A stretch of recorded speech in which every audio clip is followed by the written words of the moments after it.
Hi there, you're listening to Lee from the Plump DJs, and this is the Liverpool Connection Podcast.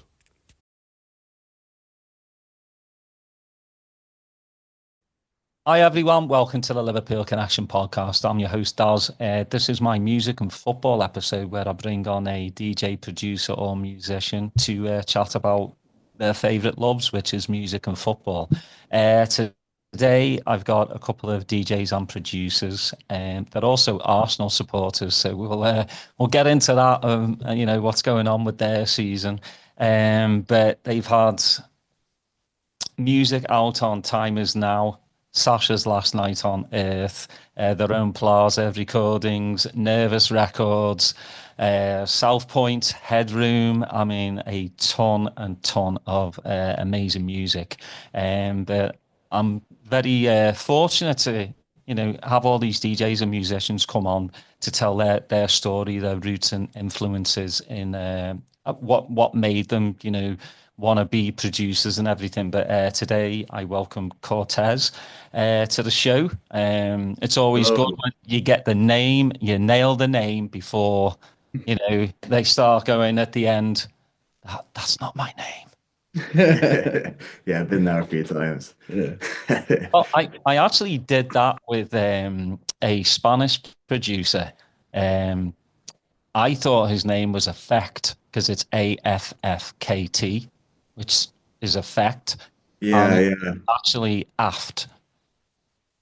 Right. I made that and I wish he would have told me at the beginning because I think I asked him and he was like, yeah. That's Oh, he just went through the whole interview as well.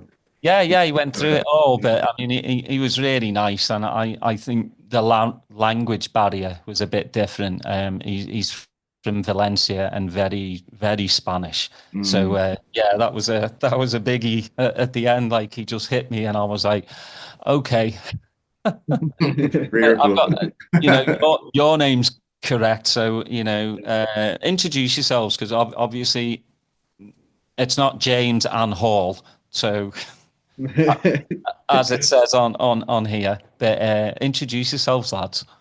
So I'm Bryn, and this is James here. We make music. We're called Cortese. We've been doing it for like 6 years now, probably longer. But like first 6 years of releasing, yeah. 7, 8 years, 2, 3 years before that, I've just trying to work out how to do it in the first place. But yeah, we started our production journey together effectively when we were at uni. So we kind of grew into electronic music together. So kind of discovered a lot of electronic music together as well whilst we were going through the studying process and kind of like shaped our electronic music taste together, I suppose. And I think that's kind of what's made our production flow quite synonymous for the most part, I'd say. Yeah, we've just been doing it for a long time.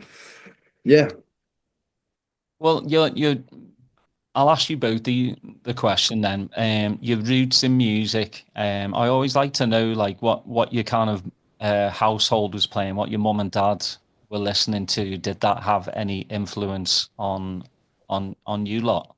Yeah, I think I can safely say for both of our sets of parents that they're crazy about music. Knowing what I did about Bryn's parents as well. I grew up to quite a lot of different music tastes from both my side, both my mum and my dad. My mum really got me into like 80s synth pop and a lot of like jazz funk and stuff, which is what definitely I would say is one of my biggest influences.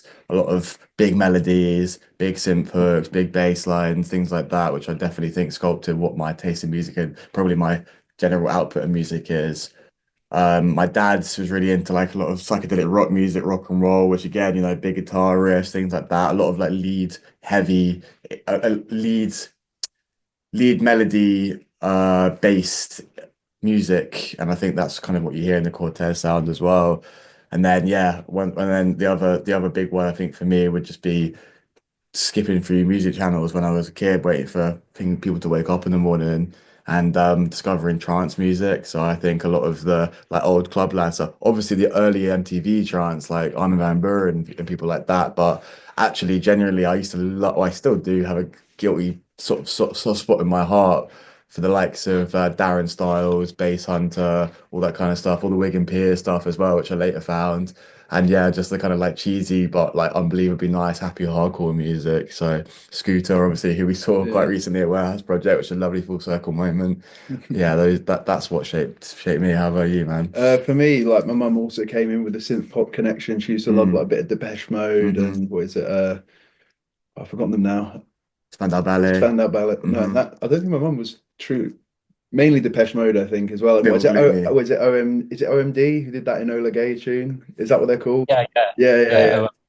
yeah. What is it? But also my dad, yeah, he was into kind of like his post-punk. He loved like Joy Division, New Order, Echo and the Bunnymen, stuff like that. That's one of my And dad's favorite bands as yeah, well. Echo the Bunnyman. Yeah. was it?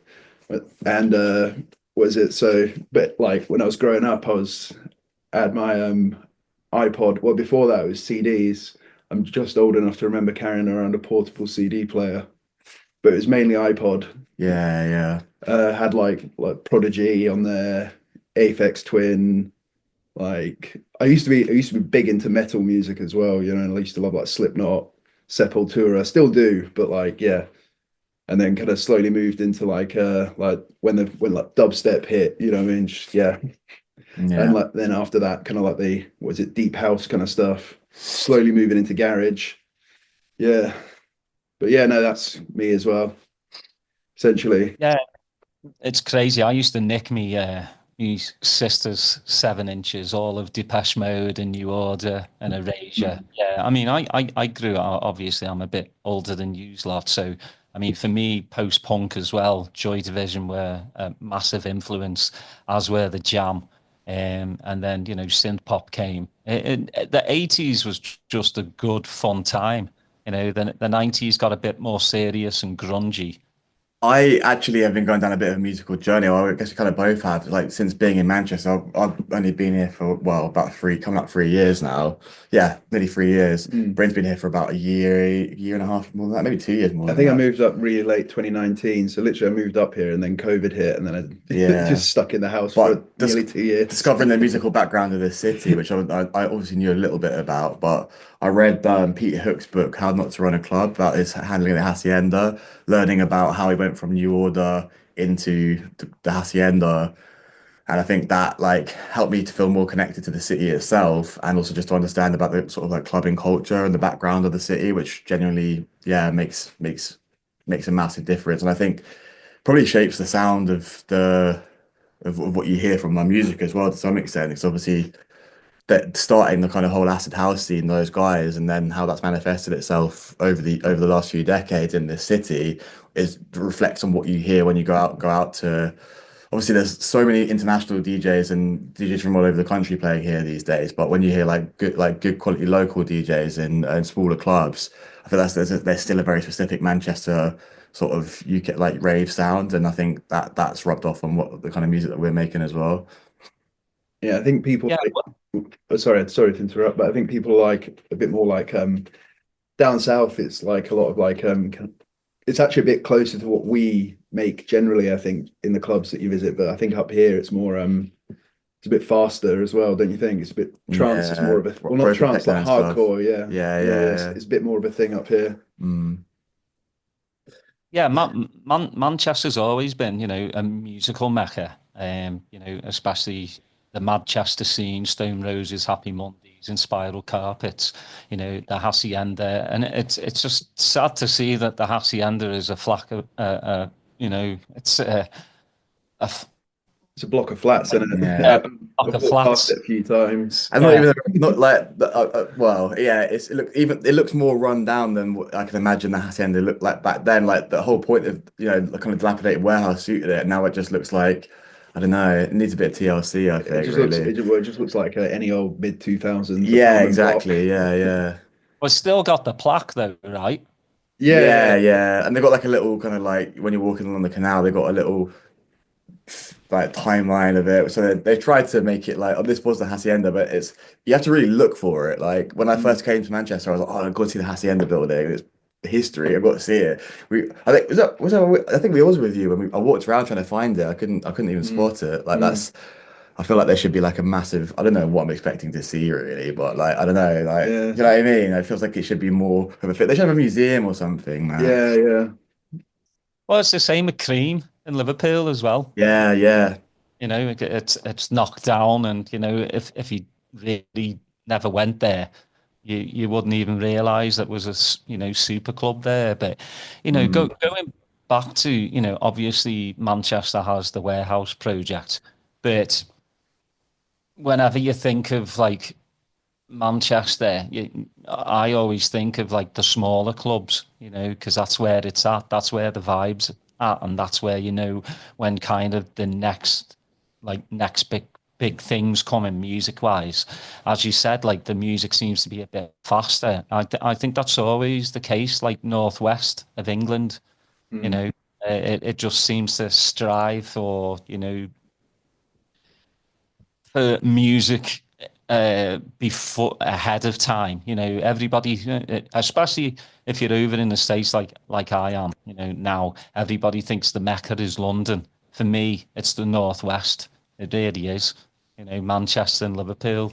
That's why there's such a great scene. And for you guys, obviously, you know, moving to Manchester was a big thing. Where are you both originally from? Yeah, we're from Basingstoke, so just outside the M25, obviously. Yeah. So naturally, like in the sphere of London, and we've got a lot of mates in London who it's actually quite interesting. Like they come up and visit me. They come to like they came up last weekend. Like they come to go to the White Hotel, place like that. And f to go on to what you just said, the White Hotel, I think, is by far the most sort of forward-thinking club in the country, maybe probably that I've ever been to. And they curate artists from all around the world that are just doing the freshest and most interesting electronic music from like Colombia, Brazil, all sorts of different places around the world. I don't know Mm. how they managed to find these people so consistently, but that's Mm. exactly what you were just saying. And then my friends from London come up, and one by one, they're slowly realizing actually, like London's great for going out for a night out, and there'll be 10, 15 parties to go to every weekend, but nothing, you'll never get the same level of like going somewhere and just sort of having your mind blown about like what the hell am I listening to? Like, and you know, Yeah. it's go to White Hotel every now and then and definitely like Yeah. resets your taste, doesn't it? It can get you out of a rut musically as well, genuinely. Mm. And you know, you said 2019 was your first like debut and starting Plaza Records as well. But before then, like, you know, are you like mates from school or From what college. So from college? we both went to separate secondary schools. I'm actually from a bit outside of Basingstoke, from a little town called Tadley. And what is it? I went to like secondary school around there, but we met at like the college in Basingstoke. It's called Queen Mary's College. It's like the big one that everyone in the area goes to. Yeah, and then ended up sort of coincidentally going to. We didn't talk. We were in the same class and stuff at college, but didn't really kind of get to hanging out like more consistently until we went to uni together. Went to De Montfort in Leicester, and ended up hanging out more and more and more regularly. And then found out that we're both very curious about making music, and that's kind of how it all started, really. Well, what are your influences like the electronic scene? Obviously, you know, you've said Aphex Twin before, who's just an absolute genius. I can't imagine like, you know, because I've heard stories where he'll take synths and he takes them apart and he refigures them the way he wants them to sound. I mean, that's just like a mad scientist. But for both of you, early influences for electronic music. Well, I'd say going like, I mean, I wouldn't like to say we aspire to be like Aphex Twin because I think he's just like a singular human being. You know, I don't think anyone could be like him, to be honest. But like in the sense that, you know what I mean, just like maybe doing things just a little bit differently, even if we are essentially like going down a ostensibly kind of UK garage, UK electronic route, just like try and make each release sound a bit different, do Yeah, something, you know, and try not to get pigeonholed into a box a little bit. And I think the fact that we've listened to so many different types of music when individually and during our sort of friendship has helped out as well. Like we listen to a lot of like dub techno stuff when we were in first year. Like we're not the most like extroverted type people, so we didn't really do the whole freshest thing. We ended up just kind of chilling in my room, like you know, and playing FIFA and like listening to dub techno and like there's a lot of like Russian artists like Andre Pushkarev that are just putting out these like really kind of gloomy but like really interesting kind of beats out of, like St. Petersburg. So that was one thing. And then we kind of obviously like all the old school garagey bits like LB, Burial, obviously, people like that. A lot of it's quite moody, but then I think that's where we kind of got the percussive stuff from, the kind of broken beat garage bits. But then the melodic side of it, like I said before, is kind of like more influenced by the worlds of trance. So I think altogether, the overall product of our sound isn't as moody as those bits, but kind of marries in the middle as almost kind of like melancholic overall kind of sound. Yeah, hard to describe. To be honest, every time I open up a project file, I'm greeted by a blank screen. I'm just like, what am I going to do today? Yeah, There's yeah, yeah. But and it's I don't go into it thinking like, oh, I'm going to do this today. But like, just to be honest, there's a lot of tracks, especially some of the ones off our latest EP on Time. We've been just kind of like they've been floating around for like what is it, years even some of them. Circadian Room, I think we did in 2021, Maybe. and like just completely redo the track several times because there's like one bit we like, we're just like the rest of it not so much. So Yeah. it takes like 4 or 5 attempts sometimes to get a track finished, I would say. Oh, easily, Yeah. easily. Yeah, yeah. Yeah. I think the biggest thing is not being pigeonholed. You know, you've got the roots in UK garage, but the breaks as well and the house. You know, it's always good to not be pigeonholed because there's so many, you know, producers out there. You know their progressive house, you know their techno, and it just I don't know. It kind of bores me if you're just put into one style. Even if you do it really well, like yourselves, I think Cassian, Otek, you know, all doing amazing things. It's put in like electronica.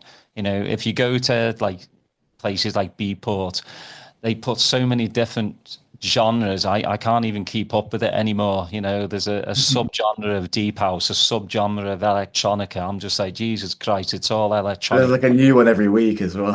There is, and I just think there's somebody in a basement that's paid to come up with these new genres. Yeah, It's yeah, Well, ridiculous. yeah. oh, was it there's I always find it quite funny on Spotify. Well, specifically my Spotify Wrapped. It says Yeah, yeah. like what is it like one of my top genres last year apparently was it micro house and floaty house. Yeah, I'm not really sure what either of those things mean, But to be honest with you. I think ultimately when you look at like the you can see the reason why they have all these tiny micro genres, and it's essentially because if the more they can classify music like more and more and more, the easier it becomes for the algorithm to recommend it to people. That's the reason why they do it. But look at Yeah, some of the names that they come up with are hilarious. yeah, yeah, yeah. Well, I mean, if Yeah. you go into like, you know, progressive house or electronica, a lot of Mm, electronica stuff is breaks. mm, And Mm, then the progressive house stuff that, you know, I mean, I love all kinds of music if it moves me, you know. But the progressive house that I was listening to on Beatport, I'm going, that's not progressive house, not even mm. close. And then, you know, they added the melodic techno, and it just does my head in. I'm just like, it just should just all say electronic, you know, go for it, spend a couple hours down a rabbit hole.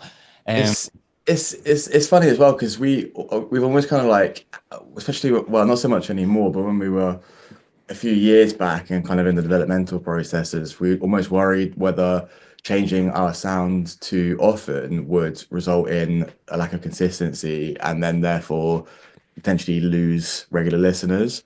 And we started putting out obviously our older UK garage, much more kind of straight up UK or new UKG garage stuff that was coming out on Time Is Now. So we had those two EPs out on Time Is Now. And when we wanted to break away from that, because we just weren't really feeling making it anymore, and also because of the fact that we felt that there was just too much of it, it was an oversaturated genre, more and more DJs and producers doing the same thing, and fair play if mm. that's your thing. But again, just kind of got a little bit Well, stale. also, I don't think it ever really was us anyway.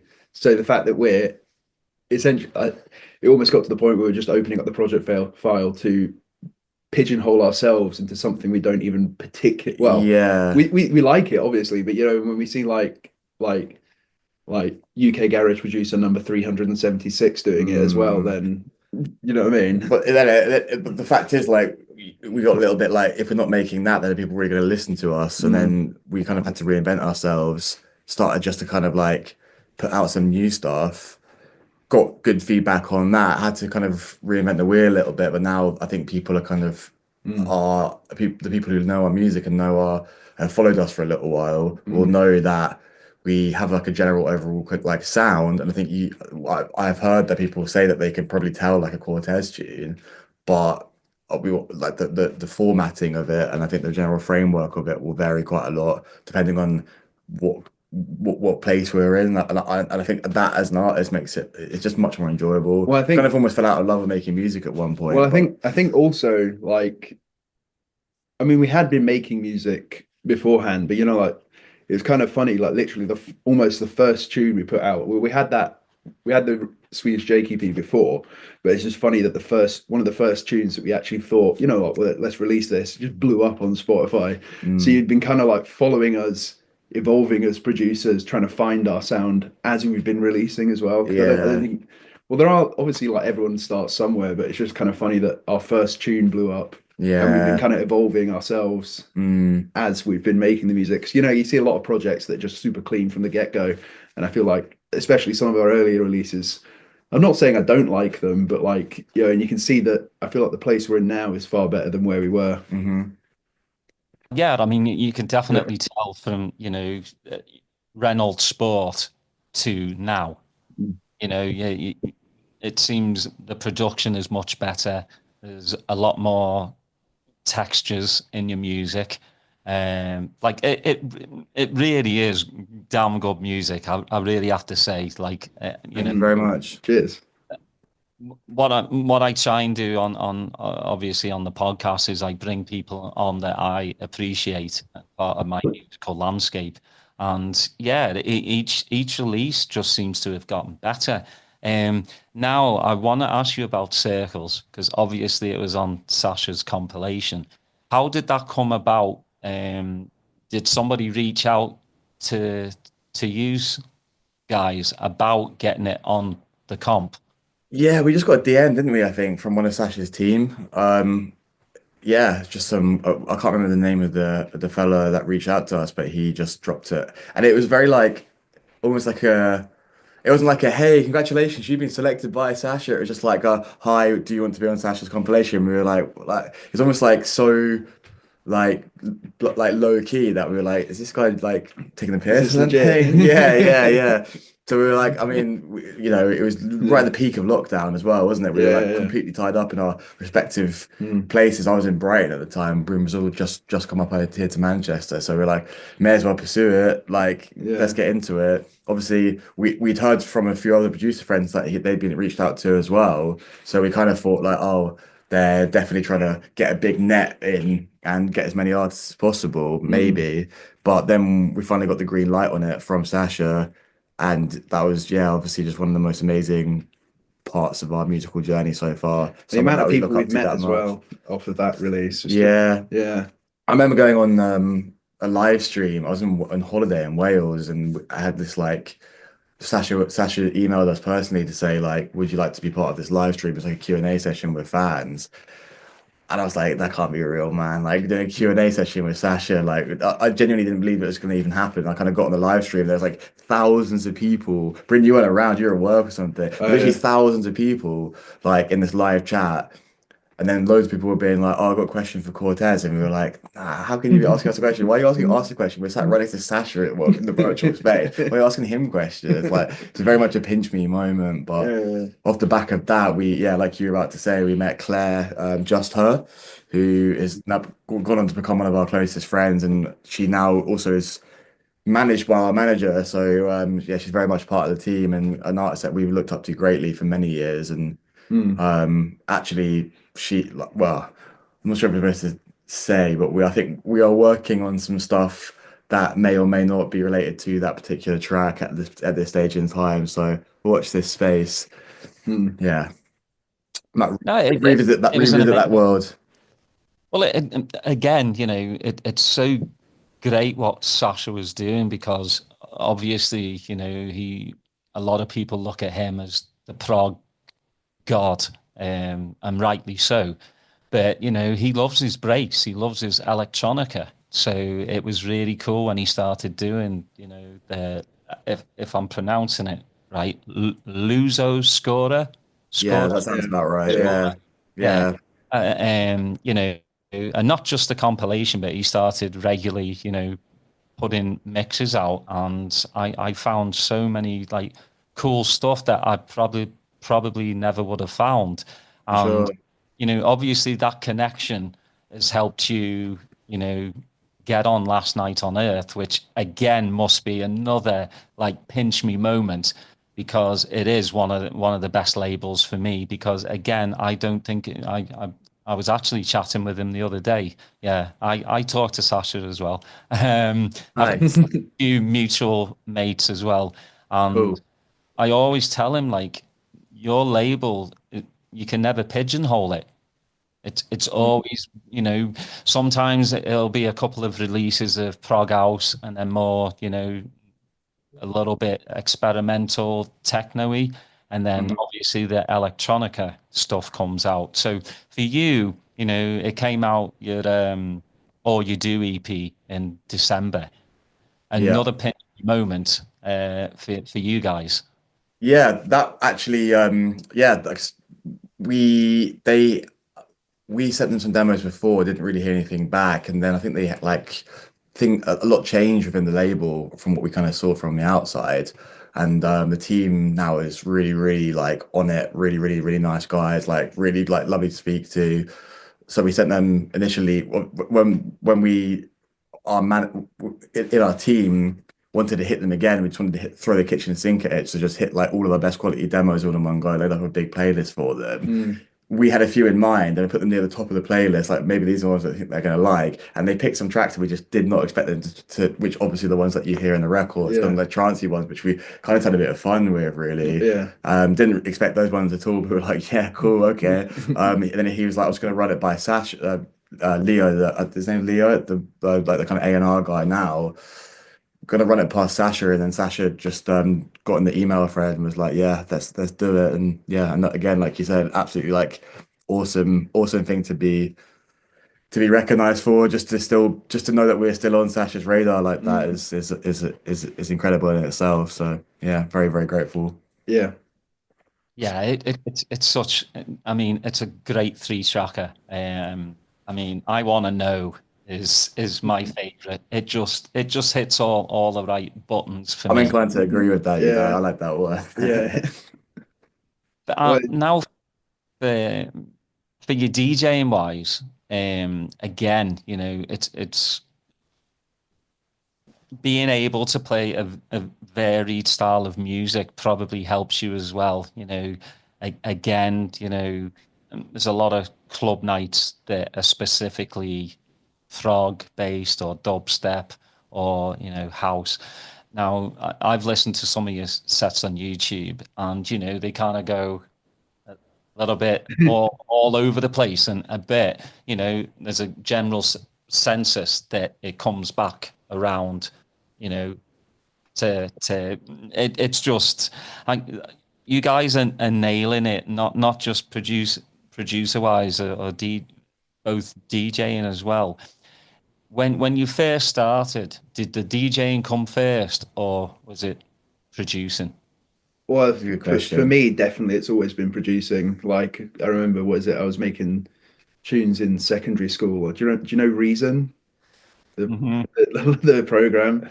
Yeah, I was making stuff on that. I like didn't really have my first set of decks until, well, when, to be honest, I've had a go on other decks, but yeah, I didn't really have my first set of decks We until got I was my like, tractor oh, yeah, that was it. F2s Your tractor in S2s. first year Yeah, of first year uni. at uni. Mm. Yeah. Yeah, spilled so many beers all over them. I don't know how they managed to survive, but I don't think they really did. Yeah, um, no. But yeah, I was basically the same. I was in college, second year of sixth form, and like didn't really know what AE levels or whatever it was to pick. And one of my mates at the time was just like, I'm going to do music production because it sounds fun. And back then, I wasn't even really listening to that much dance music. I was listening to like Metronomy. I was absolutely obsessed with Metronomy. And I knew they have a lot of cool synth stuff. And I was like, I could do some synthy Metronomy stuff. I was in a band at the time. So I was like, maybe let's bring some synth stuff into it and I can learn how to work with synthesizers through this music production course. So then actually, it was just like, don't really want to play the drums anymore. I like playing synths now. So yeah, that was kind of the turning point for me. And then the DJing kind of came later. Yeah. I have to admit, I kind of have had a bit of a love-hate relationship with DJing. It didn't click for me straight away. I had some fun with it, but playing at clubs and stuff, I kind of felt like I wasn't really enjoying it. It's come around and I appreciate it definitely a lot more now.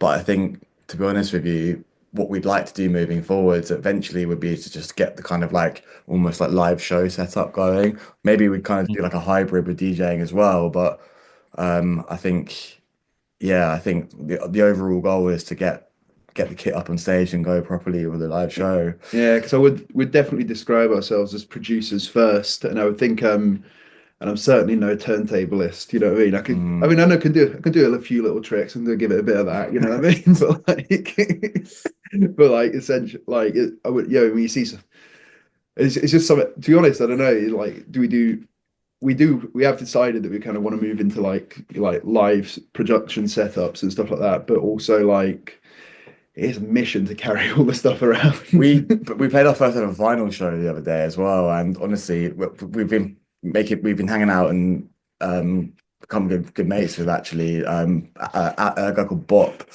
I'm not sure if you're familiar with him, but yeah, unbelievably talented artist, and I'm not just like even slightly saying that. Genuinely one of the most incredible musicians that I've ever met. It just does everything like in the most just being in the studio with him, I've learned so much in the few hours that we spent with him. But he has been running this night now called Blips. And he was like, guys, you want to come and play a vinyl set at Eastern Bloc in Manchester? We've always wanted to play there because it's such a, holy venue for us. Amazing record shop, obviously owned by 808 State. So massive for us. And so we were like, we can't miss out on this. So I literally, we in my living room downstairs, we got both of our, Bryn bought his record player over at Uber, bought his mixer in, we set up like a kind of like bodge job like record player thing, got all of our records together and right, let's learn how to mix vinyl. I just went at it and at it and at it for time. Like literally hours.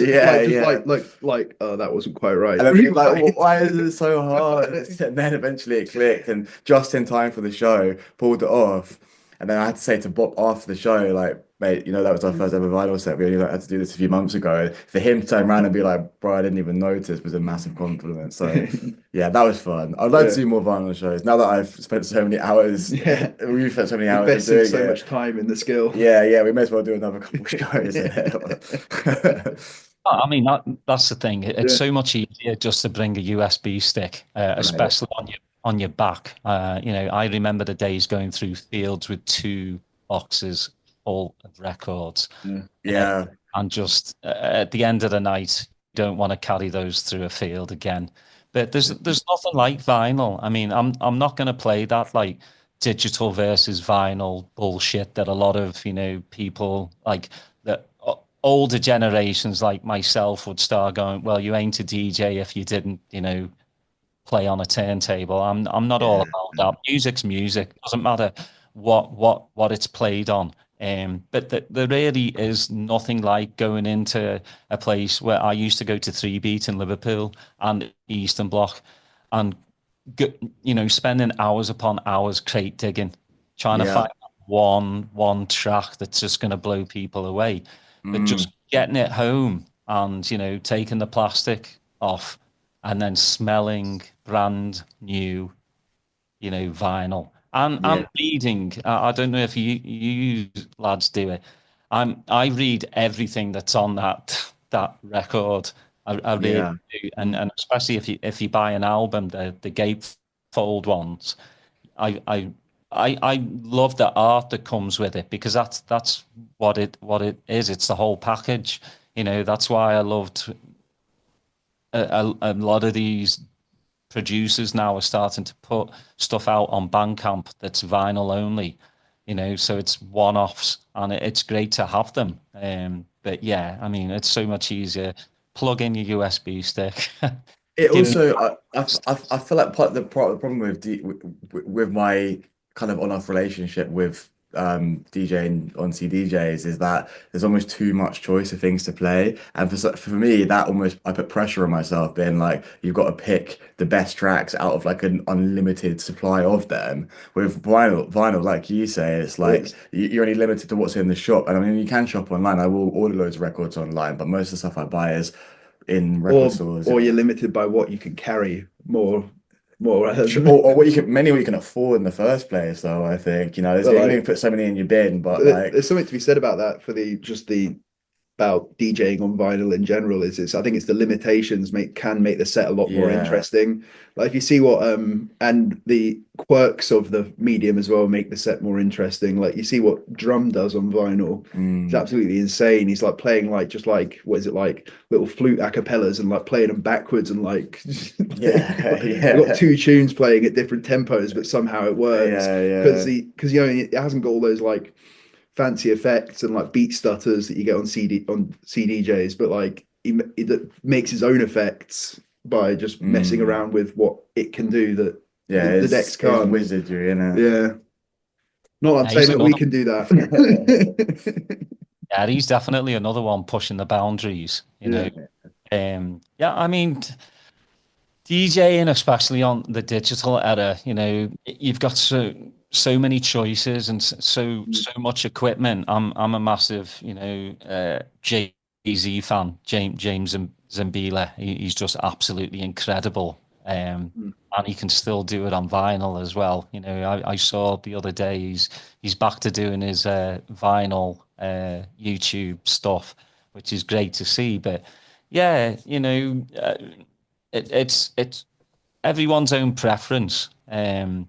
But my question was going to be a bit, but you guys already answered it. Was the live stuff? Do you think this year you're going to try and do it, or wait until 26? I think, yeah, probably wait until next year now. We've got a few we've got a few festival bookings this year that we've kind of already formatted. And I think we'll use, because we've never played a festival before, this will be our first time. I think maybe we'll kind of scope that out, get the vibe for that, and kind of use that as almost research to build on what potentially could be a live setup for next year, and then maybe start moving into it then. And also, there's also the fact that it is expensive. We've got the kit now. We've got like certain instruments um, that we've had to save up for and stuff. But I think we probably need a bit more of it for the full setup. Maybe we'll and I put some think of our fees away into the bank of Cortez to buy some more equipment at some point soon. I think also I think you can do it entirely all with a laptop, but I think a hybrid setup is probably the best way to go for now. For now, yeah, Yeah, move into it, yeah, rather than doing. I mean, yeah, the dream would be to a full whack live tour, but yeah, that's probably a good couple of years off, I'd say at least. yeah. Well, I mean, you see with Carl Cox doing the hybrid Mm. set, um, Definitely. but then obviously you get people like Bicep that have 20, 30 cents and God knows what else. Chemical Brothers, same thing. Yeah. That's saving their pocket money. Yeah, it is. It is. They've been very sensible with their funds, by those Bicep boys, haven't they? They're the ones that I kind of think of when I think of like a live set. When I think of like what's the primo like live set, like their visual aesthetic obviously is exceptional. I've had my mind blown many times by seeing those boys live, and they Or are one of our biggest inspirations. Absolutely, if not the on a smaller scale as biggest, well, you got genuinely. like Jasper Tigno, what he's doing as well. Yeah, yeah, yeah. Ross from Yeah. Friends doing his whole bubble love stuff as well. Yeah, there's a lot of cool guys doing a lot of cool stuff at the moment Mm. with breaking down the kind of like conventions of what electronic music presented in a live format should look like. Yeah. Well, I'm going to get on to some football right now. If you'd had this conversation with us a couple of weeks ago, it'd have been a different mood altogether. Yeah. Let's go for it. I'm not going to be that Liverpool dickhead. We've got enough of those in our lives, mate. Believe us. Well, I've had quite a few of those as well. The quarter. What do you think's gone on? Obviously, this is your third season now that you've been challenging for the league, and it's not over with. I'm not going to be. I just can't say it right now. I can't, think about it. There's still, matches to be played. You just never know what happens in football. But what's your views on Arteta? Obviously, you've won one trophy in how many years now? He is a damn good manager. Obviously, he's learned from Pep. But do you think the biggest thing of not going in for a forward in January? It's got to be that, because what is it? I mean, it's not just January. It should have been, realistically last year and the year before that. We've been crying out for a proper forward since. Well, we just signed Havertz in that period of time. Yeah, but I think he was initially signed on as kind of like a midfielder, and he's just. If you're still putting, he still was playing as striker. And then Jesus came back from injury, so we didn't need. I don't think we desperately needed a striker until this most recent transfer window. There were chances to sign one for sure, but I think this is the time where it needed to happen, and it simply didn't, and that is really disappointing. But we can't blame Arteta fully for that, because obviously, also you got to think Edu's left as well, so. I don't know. Is there something that we don't know about? That shouldn't have gone away. I think something. I think they've gone in for a couple of people it just hasn't happened. It's frustrating. Arteta's frustrated by it as well. I'm not blaming. I'm not saying Arteta has been absolutely free from fault, but I'm not blaming him for the state of affairs at the club. I think there's other things going on there. Also we do have a fair few strikers on the books, but just every single one of them's injured now. Yeah, we've been pretty cursed with it. Saka, Martinelli, Jesus, who else? Havertz, obviously. Yes, it's a bit of a cursed season for us. Yeah. I mean, the problem is for me, it's Man City for the last few years.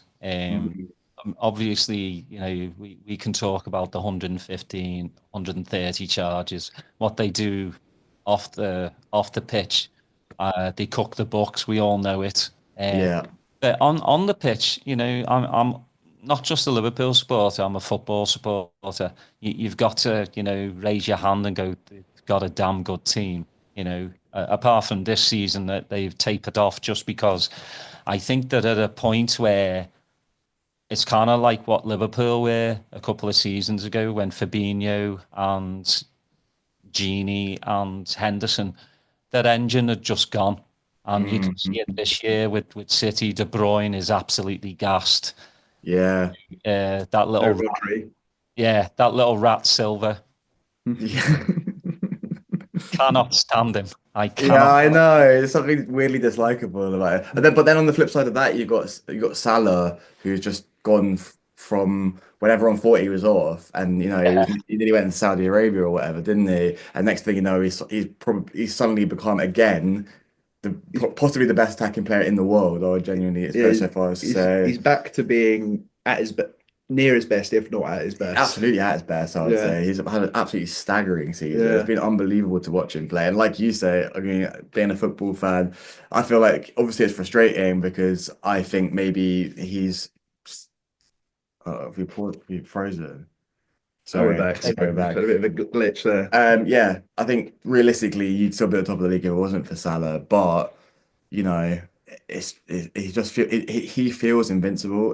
What is it? He's only missed how many games? I think I looked this up the other day because I was like, well, Salah, I think he's only missed 16 games since he joined you guys. Yeah. I don't know when that was, but he's literally always available. Yeah. And unbelievable fitness. He goes through he had a dip in form for a season, I think, or maybe a season and a half, but now he's straight back up again. I mean, to 25 goals and 16 assists, and there's still, you know, I mean, this episode goes out in a couple of weeks, but there's still 11 games left. I mean, 25 goals and 16 At assists. 33 years old as well, and they still have to pay. Like it's not like, everyone always says when you get to about 33, you start to lose yard or whatever. You can see it, Raheem Sterling, like Well, he used to be like lightning fast, and now he's just not. But Well, the Salah does amount not of seem to offside. have slowed down at all, and I just that bewilders me from like a biological standpoint as much as anything else. Yeah. I think every Liverpool supporter waits for his Instagram pictures of him in the gym every single day. Like, he just doesn't miss it. You know, I think the whole contract situation is a bit bizarre for me. It is You know, odd. three of our top players could be going for free. I think two of them are already done. They're already signed. They're just playing this little silly game that, they'll wait till probably the end of the season. I think Trent's the one that's going to Madrid, and hats off to him. He's been at the club since he was 6. There's some people a bit pissed off that, he's not been talking to the media about it. That's his decision. I think privacy is good, because you know how the UK media is. You say something and they take it and they run with it and they twist it, and it's just a bunch of bollocks. Yeah, he has no obligation to talk to the media, and that's ridiculous, I think, to call someone out for something like that. But yeah, Especially since it's such a like a huge news story potentially if he does say anything, what I mean? Like if I like you don't want to talk to the media if you don't have to, what I mean, on things like this. That's one thing I will say about Arsenal, that we signed a lot of good contracts this season. That if there's one promising sign of this season, is that we've locked in a lot of the young stars already. Obviously, Ranieri is not going to leave anytime soon. He will be signing an unbelievable contract at some point in the future, because he is by far the best player in the team that isn't injured right now, and that is ridiculous to even think about for a 17-year-old. The fact that was it like there's even talks that there might be competition for Saka's place. Which who is the best player in the squad, full stop, right? Saka, maybe Odegaard, like I think it's one of those two, right? Surely, but and then obviously Saliba signed.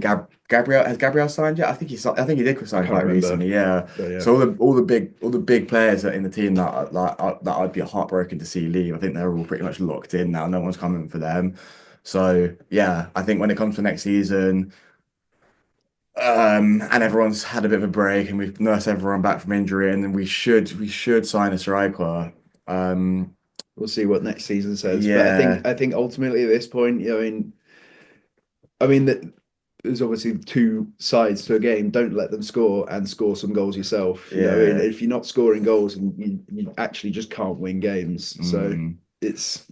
I think we should have got that. What was his name? That Slovakian guy, Seshko. Yeah. About him. I really like watching him in the Euros, and I just think he's a ridiculous player. Such a powerful, big guy as well. And I think that's what Arteta's trying to build the team around, right? Like physically big people. You got Gabriel and Saliba, who I think is still, even though we're not performing as well, the best centre back pairing in the world. And you've got Havertz, he's a big guy. All of the players that he signs and are physically big people. I think he'd fit into that really well. Get on the end of headers. That's it. You need another Gabriel there to like just absolutely blast defenders out the way and score all those headers again. When you've got some of the best set piece takers in the world and the best tactician in the world for corner kicks. Obviously, everyone says, "Oh yeah, corner FC," but if it works, it works. You may as well get more people scoring them, right? If it was so easy to do, everyone else would be doing it. Yeah. Do you know what I mean? Well, I think that the whole thing to win a league title, you need luck, especially injuries. I mean, Liverpool have had injuries this season, but compared to when we were playing for Klopp, it was just gung ho, and the muscle injuries that we would get from just playing heavy metal football. Slot has come in, and yes, this is basically the same squad, apart from Chiesa, who hasn't played much, but I think we're not as gung ho. I mean, against Man City, you saw Man City had 65, 70% possession. We, Hmm. we we're letting football the other football team have more possession. We're doing a lot more counter attacking. But I just feel for us, if you watch Liverpool on a regular basis, I think we're not even out of second gear. That's the thing. There's more to come from Liverpool, and I think the same thing for Arsenal as well. If you didn't have the amount of injuries you had, we'd be going toe to toe. I mean, we're still going toe to toe, but I think it will be a lot closer. I I agree. You lads need a world class goalkeeper. I really do. Really, you don't think Raya's world class? No, Oh, that's controversial. I think Raya's one of the best goalkeepers in the league. I think Raya's unbelievable. What makes you say that out of curiosity? I just don't. I mean, for us, like before Allison came, that's what Liverpool needed was a Mm, top goalkeeper. And you look at Chelsea as well; they're the same. I mean, Chelsea are looking at maybe trying to get Kelleher, our second goalkeeper. Um, yeah. yeah, to me, just I don't know. Maybe I haven't watched enough Arsenal games to.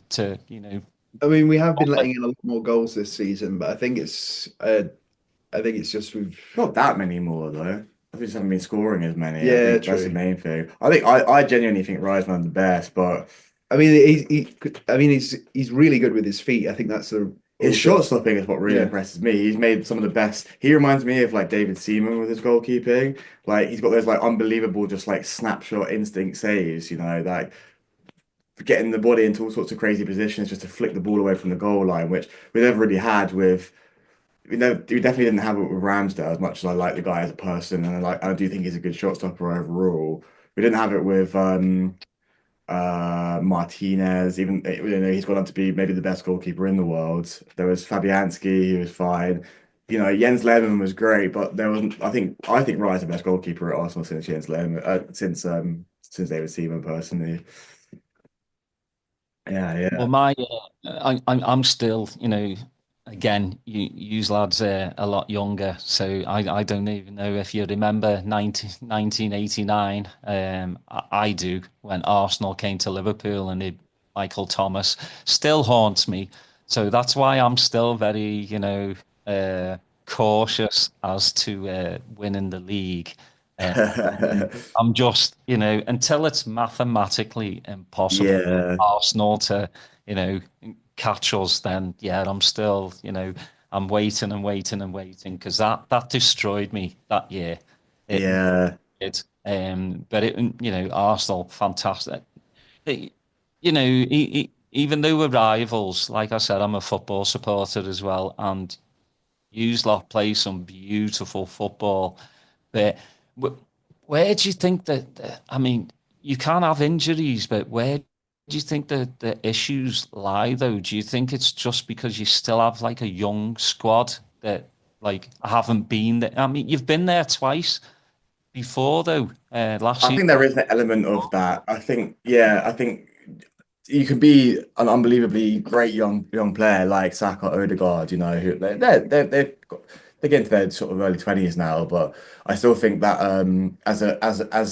psychologically dealing with immense amounts of pressure only comes with age, right? Like, that's why like James Milner, even though he was never like the most gifted player for you, he was one of the most important players in your team because he would just be like a rock mentally. And even Jordan Henderson, you could probably say the same about as well, right? We didn't really have that type. We haven't had that type of player in a team, like an older, wiser, um, we've got what I think are now great captain material type players in the team, Declan Rice, Gabriel, but they're still young and they haven't lost finals in the last minute and had their heart broken to the same degree that they, you've got to build that thick skin, right? With a world-class club like Arsenal or Liverpool, you have to have the thickest skin. And I think there are some players in that Arsenal team right now that need to grow a couple layers of skin to kind of get there, and they will. And there's no disrespect to them; it is just an age thing. But I think that's the answer to the question. I think it's all very well and good Arteta saying, "Let's build a really young squad so that we can go on and on and on and on." And yeah, let's build a long game kind of thing, but it is frustrating in the short term. But again, I think there's Arsenal in the next 2-3 seasons will only go from strength to strength. I'm fully confident of that. And also, we need to sign a striker. Well, yeah. But going back, I mean, it's getting to, you know, that, like for us, when we got to the Champions League final a few seasons ago, we lost to Real Madrid, and then we got what a back there. game. It was, but you know, it hurt. But Yeah. you know, Klopp and the older lads picked each other up and were like, "We'll go again next season." Indeed. But in the final, and we beat Spurs. I knew we were going to beat Spurs. I just did. You know, there was just this like feeling that Thank God for that. Yeah, Thank God for that. I think I haven't thanked Liverpool fans enough for that. I bet. But I think it's the same for Arsenal, though. You've got to like get to that Champions League final and win to get over it, because you know the next season we won the league, so it's getting to that big stage where you either win the league or Champions League, and it makes you kick on a bit more. But I mean, you especially need the older lads to put the arm around the young lads and be like, look, it's all right, we'll go again. You know, it just wasn't our season. I think that's exactly what you need. This is what I mean. The only Champions League final that we've been in was one of the most heartbreaking games of football I've ever seen in my life. You know, Jens Lehmann getting sent off, Thierry scoring that opener, and then losing was it 2-1 to Barca in the end, something like that. I was only thinking about 8, but I remember having a very, very horrible night's sleep that night, and that was a game where the Invincibles team, you know, if they'd gone on to pick up, it kind of just fell away a little bit after that. Like it all started to go a bit downhill, and you know, Thierry Henry left the club, and you know, Pires and Lumbo and all that, they all kind of moved on, and we had to start fresh. And then Wenger went on his way, and then everything just went horribly downhill. Now it's a completely different team, obviously, and we're starting the process again. It's been a brutal, what, Well, yeah, 20 years as an Arsenal fan there or thereabouts. Like it's been absolutely rubbish since about 2006. And yeah, I think we haven't had even the success and the places to get to the position like you said about to even get that experience for the better players in the team. So where they're going to get it from, like we got Declan Rice who came from West Ham, they haven't done an awful lot. These are all players that have the skill that don't have the experience, like I was saying. And I think if they can kind of pull together and get a little bit closer to the line in the Premier League, you know, like even if we lost in the last game of the season to you lot, that there would still be a more of a character building experience than falling away with 10 games to play, or you know, at least getting to an FA Cup final for the first time in a little while, or ideally some European football. But that being said, you know, the Champions League is wide open this season. It really is, and I think it's either going to be us or you lot that win it. I really do. I don't think. What do you think of the format? I think it's quite bizarre. I mean, like we top the group and we get PSG. You know, it's just bizarre. So it's kind of strange. You get the money for being top of that league, but then you're not playing like the bottom of the barrel. You still, and I think that's, you know, obviously to me, it's just like a super league. You know, the stuff that everyone was complaining about that a couple of years ago, we don't want the Super League. You know, fans were protesting. And now it's basically the Super League, and then you go into a, you know, obviously playoff thing, you know, and it's already pre-planned who you get to play from the round of 16, and I think the whole thing for me is, you know, that's lost some of it for me. I already know who we're going to play. It's just a way to generate more money for the clubs. Yeah, like the rest of the world football. Yeah. Yeah, it's a kind of a sad state of affairs. The one saving grace of it is that it has benefited Liverpool and Arsenal and absolutely screwed City over, which has been quite hilarious to see it unfold in the most dramatic way possible. Like it wasn't just that they went out like to flip in some like, you know, less big team in going third in the group, whatever. It's the fact that they just about qualified, then got beaten by Real Madrid. Like it was poetry, but that was just a fluke. Like the actual format, I'm not crazy about it overall, I don't think. I wouldn't mind though, you know, because it's in Munich this year, right? Yeah, I think so. Yeah, I wouldn't mind a Liverpool Arsenal final. I think it could be. I really think it could. I don't know how the how the draw's going to go, obviously. But Yeah, who does Real Madrid play next? yeah, well, we will Oh, play. they play. Oh, we They play us? Athletic. Real No, Madrid have Atleti. So I think that's going to be tough. Simeone's going to Oh yeah, do he a knows number how to on them. frustrate. isn't Yeah. it? I think my brother said something like, if they win and we win, we play them or something. I think that's the way it goes. I think we might have them in the game after. But here's the point. No one knows. No one knows. Yeah. Well, you lot have what is it? Is it PSV next? PSV, that's a tough game. They And are then, but if tough you beat team. PSV, then I think you play either Bruges and whoever plays Bruges. Oh, okay. I don't know what. Then I think you might get Barca in the Mm, semi-final. I think. I need And to look at the map. yeah, yeah. Try and figure that one out because Yeah. it's mental. But yeah, Who have you got next? we have PSG. Oh yeah, you just said yeah. Yeah. Yeah. PSG. Which That's is an easier game than PSV though, surely at this stage in time. I'm all right with it because the first game's at their gaff. So I mean they're a good team. That they're playing really well, but they're a young team. So Mm. I just think Liverpool will have too much for them, They ran especially rings around City. They really made like their game against City when they went. Was it 2-0 down? They came back and won 4-2 or something like that. yeah. That was probably possibly the best I've ever seen. Well, maybe for about 10 years or so, the best I've seen PSG play football. Like that was quite something. My next door neighbours, the City fans, obviously being up here in Manchester, and they were going mental. I could hear them cheering the 2-0. And then all silence fell on my street after that.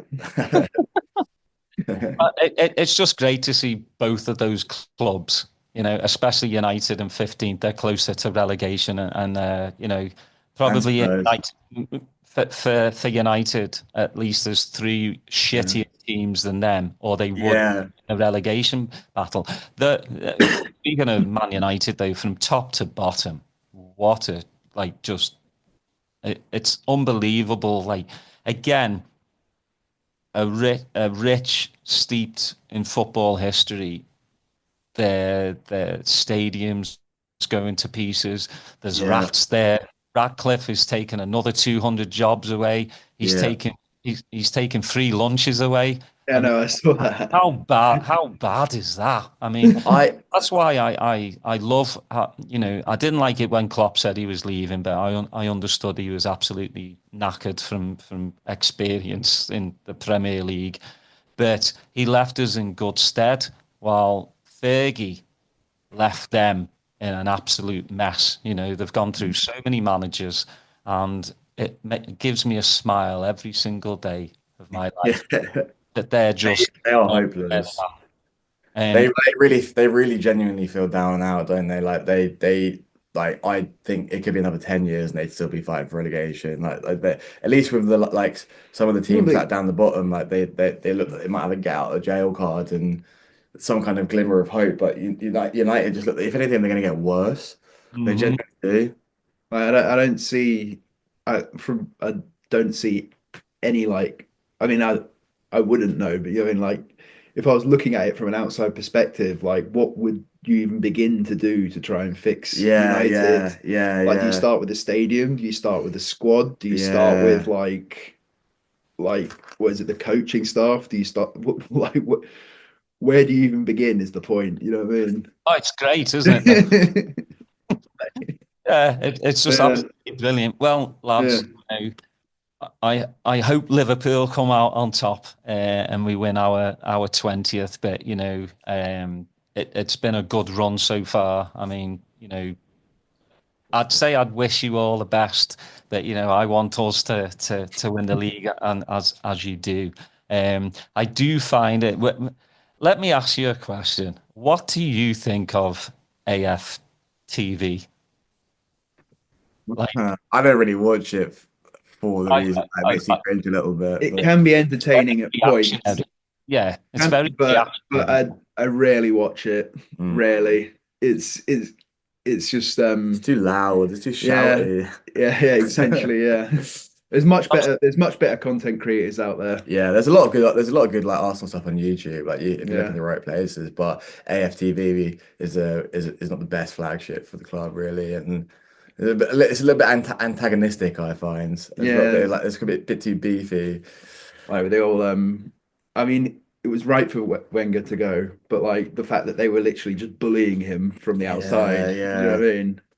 Bit After all he's classless. done for the club as Yeah, well. yeah. Well, Yeah, I mean, again, yeah, I appreciate podcasts that are pretty much yeah, real, and yeah. you don't need to scream, and you don't need to, say, get the fuck out of our club.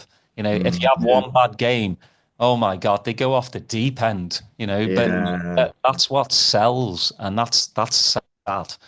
I'm Something already in like a bad enough mood, but watching a loss without a bunch of other people like forcing it down. I've got an Arsenal group chat with all of my mates. We're both in it. There's about 15 of us, and that is enough like negative energy for me. I don't need YouTube to give me even more of it, you know. But like also, and I feel like with the negative content, especially, they're not making it for Arsenal fans. If I'm frustrated at a loss, I'm Yeah, not that's going on to true. AFTV. Like, what does Troops think about Yeah, this? You know what I that's mean? that is true. Do you know what I mean? That is true. They're always making it for like Liverpool, United, City fans to meme it, like because it Yeah, just gets clicks. Yeah, Yeah, no, 100%. yeah, There's some Liverpool channels like that that just do exactly the same thing, and they've yeah, got more Man United and City and mm, Arsenal people on there for to get clicks, to get views and watch hours and all that, and it's mm. just a bunch of bollocks. Just be truthful and without screaming and without acting like a complete knobhead. Yeah, yeah, Mm. it's indeed. bizarre. But Like as we come, there are some content creators on AFTV that are decent. Was it that James character on AFTV? But yeah, he's he's he's got not bad, he's but got his own podcast now. I quite enjoy some of his insights sometimes. 99% of that TV, the Arsenal show is what it is. It's an Arsenal show. It's a like some soap opera bollocks. But I wish you lads all the best for the rest of the year. What else do you have coming out in the next few months? We've just signed off the paperwork for a release with a label that we were really, really, really deeply excited about. Probably one that we've been wanting to hit for quite a few years. So watch that. That should be coming out in May if that all goes ahead. We've got a couple of remixes coming out, some artists that we really like. We're dropping another Plaza 2 tracker in June, and we've also got a release coming out on Claire Just Hers label Constant Circles in June as that's being rebooted as well. So yeah, got a good 5-ish months of releases queued up Yeah, and a lot more to come after that, hopefully coming into the back of summer as well. So yeah. should be a busy year Album, for us. an album. Eventually, it's something that we have a concept for an album, Mm. and potentially a label to release it on. But I think, yeah, it's one of those things that we really want to make sure that we finesse the aesthetic of it properly before we even think about actually starting to put it into the works. Yeah. Yeah, We'll start saving those pennies to get all those new synthesizers and all that good stuff because I would definitely love for you guys to do the live show. fingers crossed one day. Yeah, we'll Mm. definitely we'll make it happen. We'll make it happen. Well, everyone, like I always say, put your earbuds on, listen to new artists, listen to new music. You can go to Cortese .bandcamp.com. That's where they'll get more of the money, which I always say the artist deserves more than anything. Um, yeah, it's been a brilliant conversation. It's so quick how 1 hour goes by when you talk about things, music and football, two things that well, not love the most. I mean, family. I gotta say family first. That's a different podcast. Yeah. All me missus and me kids won't like me too much, but football and music is a big part of my life, big part of Amen to that. yours. I wish you all the best. Thanks everyone for listening. Please like, subscribe, put your notifications on, and stay healthy and look after one another.